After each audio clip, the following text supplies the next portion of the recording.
Hello guys and welcome to Strawberry Inc. Today I will be discussing the story of a South African athlete. He was both an Olympic and Paralympic athlete, having competed in several games and tournaments. He gained fame in 2012 after competing in the Olympics in London against several athletes with no disabilities. However, he himself had a disability. He had no legs. In this episode, we will learn why. Oscar Pistorius is originally from Sandton, Johannesburg, which was back then the Transvaal province of South Africa, and is now the country's Gauteng province. He grew up in a Christian household and was the middle child in his family. His parents divorced when he was 6 years old. On March 6, 2002, his mother died of a stroke. Oscar was only 15, and his mother Shayla, who died, was 43. She died of alcohol poisoning that was what triggered this stroke, and had become severely depressed. His family is Afrikaner, which includes Australian roots. Oscar is also of Italian and Kenyan ancestry. He is bilingual, speaking English and Afrikaans, the South African language. Oscar was born with fibular hemophilia, a condition that results in deformed legs. He had to have his legs amputated when he was 11 months old. However, due to the deformation, he never really had legs, just two life-threatening parts of his body. From a young age, he was fluent in Afrikaans, and as well in English. Despite having no legs, he could do exercises such as boxing, skipping, and press-ups. Oscar was very athletic and grew up playing rugby. He as well played water polo, tennis, and wrestling. In addition to that, he would often work out at the gym. Oscar then enrolled in the University of Pretoria and played in their rugby team. After a serious knee injury in June 2003, Oscar was introduced to running and chose to pursue track and field over rugby. He started using special prosthetics in order to run and sprint in races. That is when his running career kicked off. He would go on to win many medals in many famous competitions. He was running against disabled and non-disabled athletes. He won a total of 23 gold medals, 6 silver medals, and 1 bronze medal. In 2 non-medal races, Oscar finished them in 1st place and 16th place. He was granted a total of 5 sports-related awards by different companies and committees, being honored for them in Genoa, Italy, and the University of Strathclyde in Glasgow, Scotland. Oscar also appeared in the Time 100 magazine and the Olympic Dream CD. He graduated college in 2006, having taken business-related classes. Over the years, he has supported the Mindseeker Foundation, a charity that supports and spreads awareness to landmine victims, which are people who were blown by landmine bombs planted on the ground. He has as well participated in many charity events, mainly golf tournaments, to raise money. After being spotlighted for his athletic skills, he started making celebrity appearances. He had an autobiography created on his behalf. He was also a part of the cast of Italy's Celebrity Survival Show, their version of Dancing with the Stars, Piers Morgan Tonight, The Tonight Show with Jay Leno, and The Larry King Now Show. Through these celebrity and athletic works, Oscar met Reeva Steenkamp, a local model, paralegal, and television presenter, whose father was a well-known horse trainer in South Africa. His name was Barry Steenkamp. The couple became friends and then started dating, and their relationship ultimately grew deeper. On the dawn of Valentine's Day in 2013, Oscar Pistorius had been sleeping at his home in Pretoria. He woke up to use the bathroom and locked its door. His girlfriend, Reeva Steenkamp, as well woke up and walked towards the bathroom door. Oscar was in possession of a Smith & Wesson revolver handgun that he owned. He would use this gun at shooting ranges. He heard footsteps coming towards the door and started shooting. Officers surrounded that home. Meanwhile, Reeva was mortally wounded and treated by Dr. Johann Stipp. However, she would shortly after die. During the investigation conducted at their home, South African Police Captain Francois Moeller conducted an extraction of data from Reeva's phone. The data showed that during WhatsApp conversations, Reeva claimed to be scared of Oscar sometimes and expressed disgust for him. It appeared that Oscar may have been cheating on Reeva and that there was stress in their relationship. The police then suspected Oscar of having been violent with Reeva and potentially killed her intentionally. He was arrested at the crime scene home the following day, on the 15th of that February. Oscar was processed at the Pretoria Central Police Station and then booked into the city's jail. He claimed that he had shot Reeva because he thought she was an intruder who had broken into the home. Despite making these claims, he was given a pretrial detention and ordered to remain in jail until he faced a magistrate. The shootings investigation would shortly after wrap up. Days later, on February 19th, a bail hearing was held for him. This would be where his charges would be read, and a decision would be made regarding whether he would be released from jail or not. He was displayed as a Schedule 6 criminal, which meant he was a violent offender who would be charged with a crime as severe as a felony. At this hearing, which was held at the Palace of Justice Courthouse in Pretoria, South Africa, homicide detective Hilton Bofa testified about the shooting, detailing the alleged crime, claiming that Oscar Pistorius had shot his gun 4 times through a locked bathroom door, and that 3 of those bullets hit his girlfriend Reeva Steenkamp.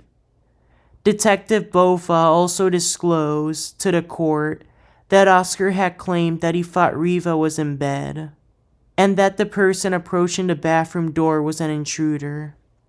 Prosecutor Gary Nell claimed that Oscar Pistorius was a flight risk to society and could not be released from custody. Nell also explained that he could escape the country of South Africa because he owned a second home in Italy and had various offshore bank accounts. Oscar Pistorius' defense attorney, whom he hired, Barry Rokes, claimed that Oscar did not have a house in Italy and claimed that with his prosthetic legs, he would not be able to flee the country without being recognized. Rokes also claimed that Oscar shot through the bathroom door before he was even able to put his prosthetic legs on, and that he had walked to the bathroom door on his limbs. Pretoria Magistrate Desmond Nair claimed that the prosecution did not provide enough proof that Oscar Pistorius was a flight risk to society. Therefore, his bail was set to 1 million South African rands, which is an equivalent of 133,000 American dollars. He afterwards posted bail and was released from jail for the time being.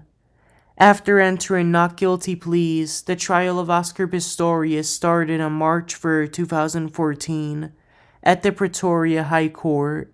Due to South Africa's apartheid era, which was an era of racial segregation in the country, the option to have jury trials had been abolished.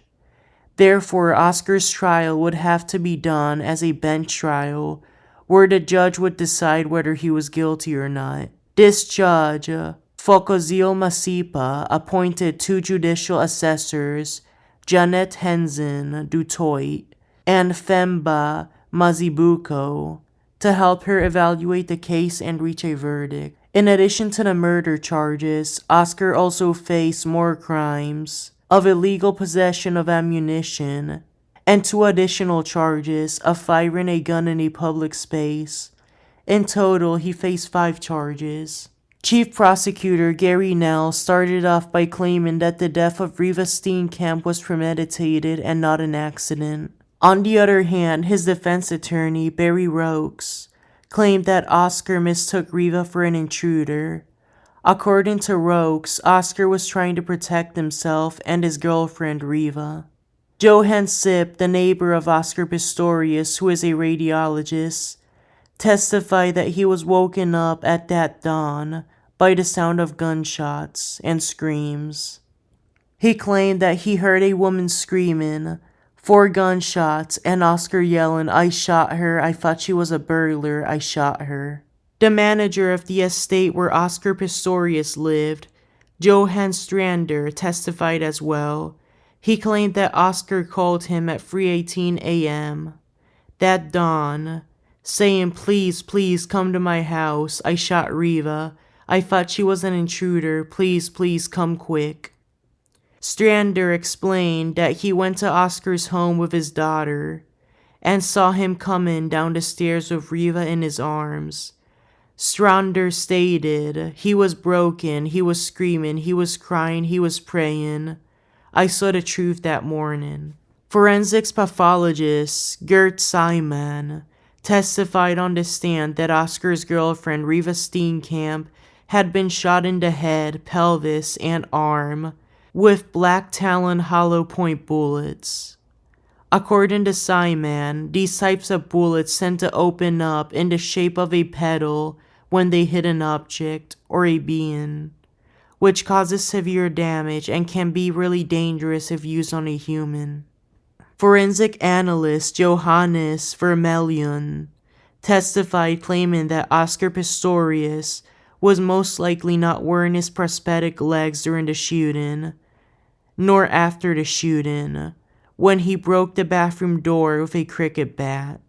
This led defense attorney Rokes to deny that claim and point out that if Oscar was in his stumps without prosthetic legs, he would not have the balance to swing the bat and successfully break the door.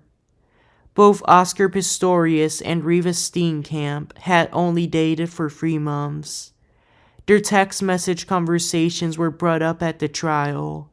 Oscar's agent, Peter Van Zyl, who was his boss while being employed in the South African Paralympic Committee, confirmed that Oscar's relationship with Reeva lasted for only 3 months.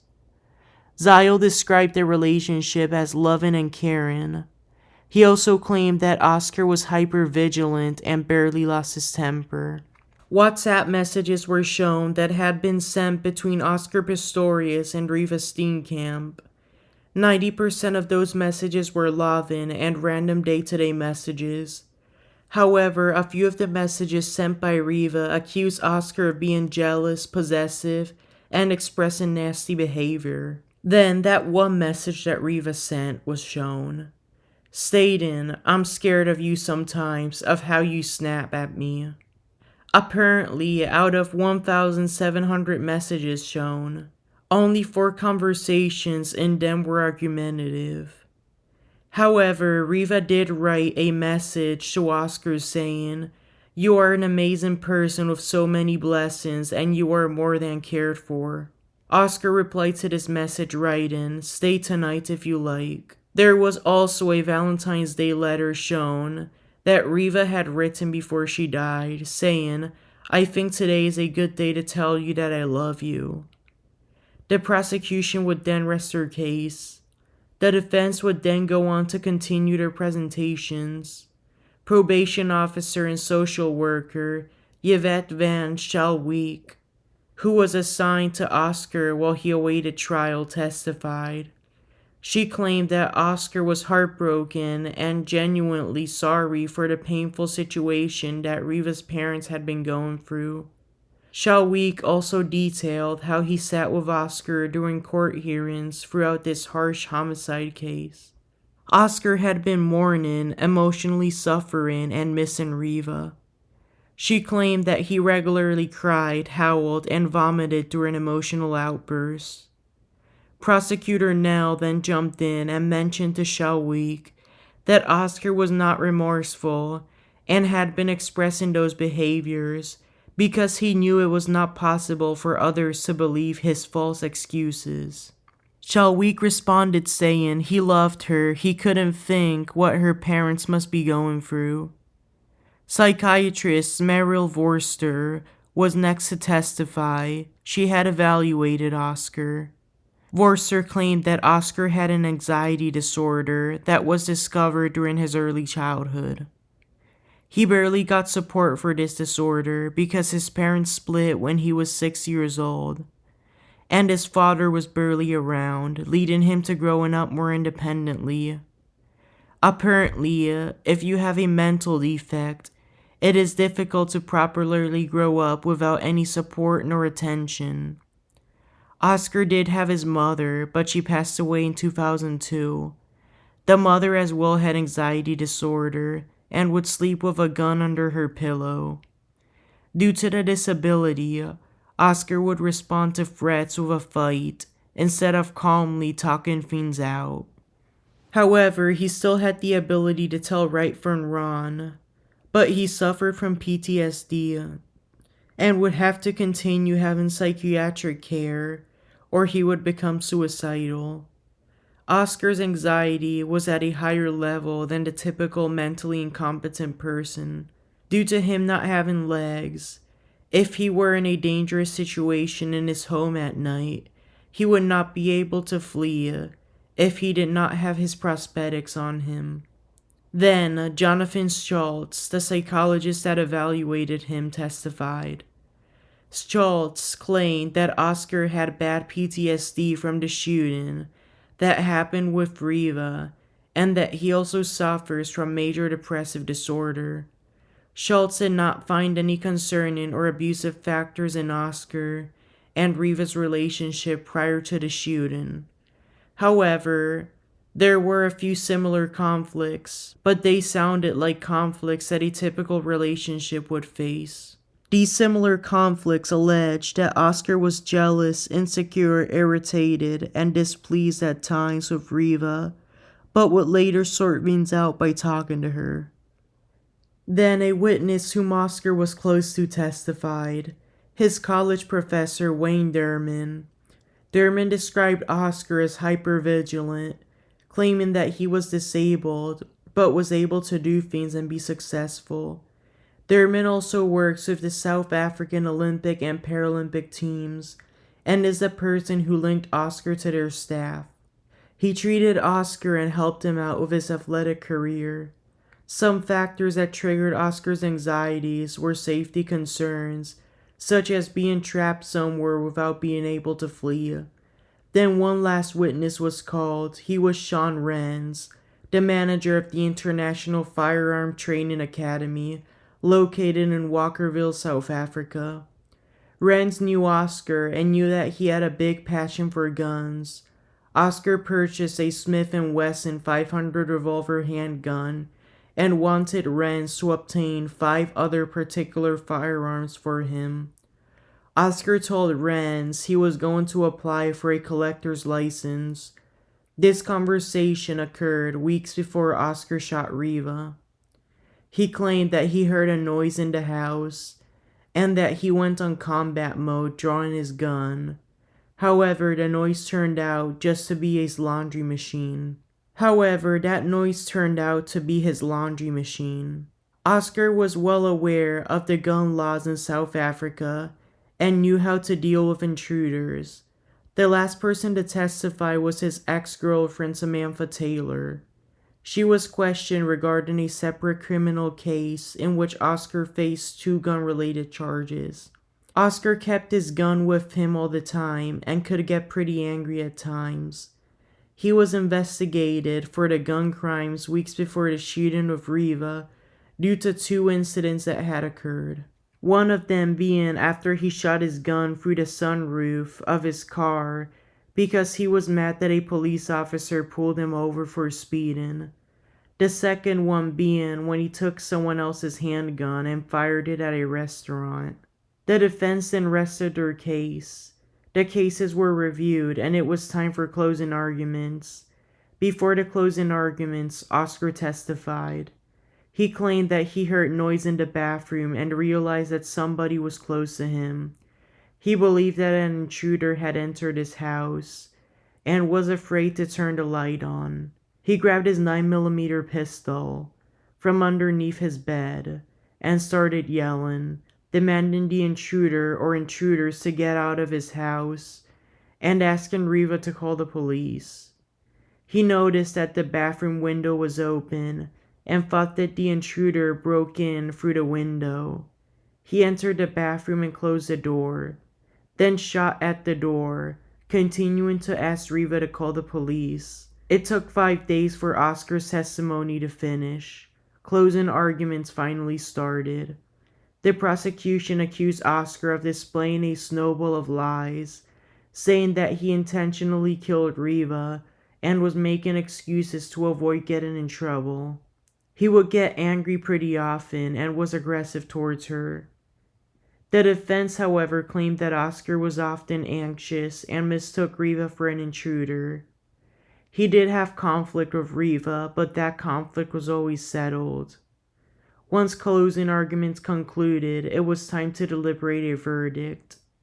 Judge Masipa detailed how she would deliberate and claimed that she would look into every piece of evidence that had been shown at the trial. She shortly after started deliberating. On September 12, 2014, a verdict was reached. Oscar Pistorius was found not guilty of murder, but guilty of culpable homicide. He was also found guilty the same day of the unrelated reckless endangerment gun charges. Judge Masipa combined the charges and sentenced him to 13 years and 5 months in prison. His bail was immediately revoked, and he was taken back into the Pretoria Central Jail where he was first placed. Oscar appealed his case and was given permission to leave jail while awaiting a decision. He continued serving his sentence in house arrest instead.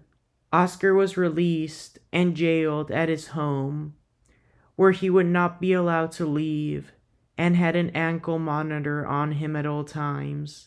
However, in 2016, the South African Supreme Court of Appeals refused to overturn his conviction, but did make his case less severe. His homicide charge was changed to manslaughter, and he was granted a chance to be freed on parole after completing 8 years of his sentence. Oscar was then taken back into the jail where he was being held.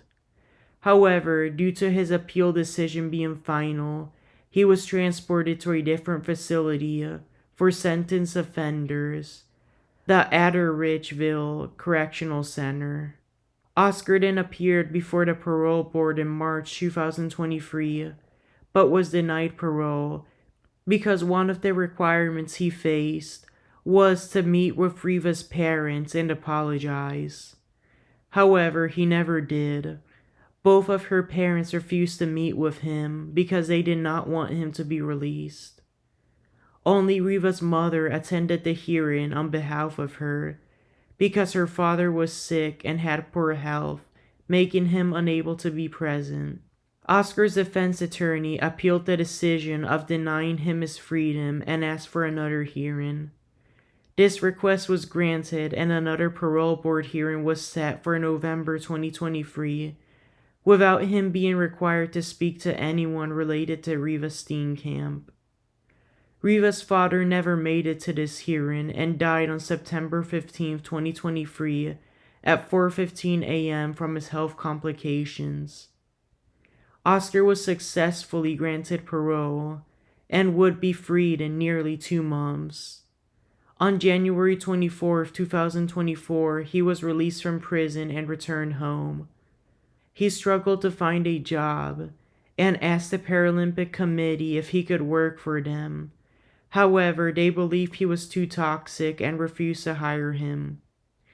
He then finally found a job and started working for a janitor service, sweeping church floors.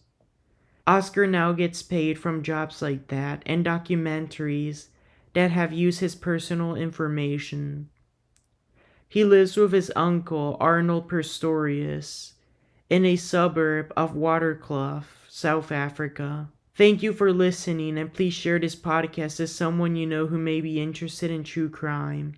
Don't forget to follow the podcast and like this episode for more content. Till next time, goodbye.